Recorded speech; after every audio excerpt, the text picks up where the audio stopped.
Guys, magbukas na tayo. Medyo tinanghali si Teacher Lizzy. Alas 7 na. 7 o'clock na. Magandang umaga. All friends, lovers, and countrymen. Yan.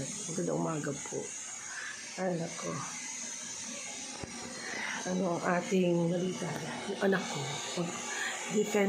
Defense niya ngayon ng kanyang thesis. Yan. Kaya, tingnan niyo naman ang kalat, diba? Wala pa siyang tulog. Andun pa sa kwarto, wala siyang tulog.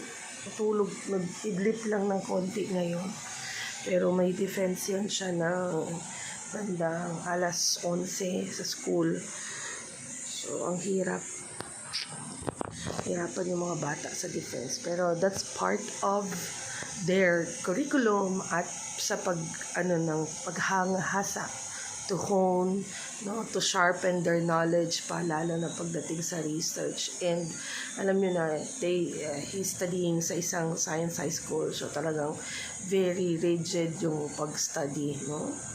So, let's see kung ano ba kanilang topic ng kanilang research habang magkakapila ako.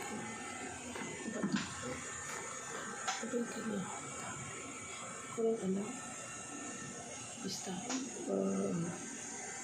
for the first semester, mga ganyan.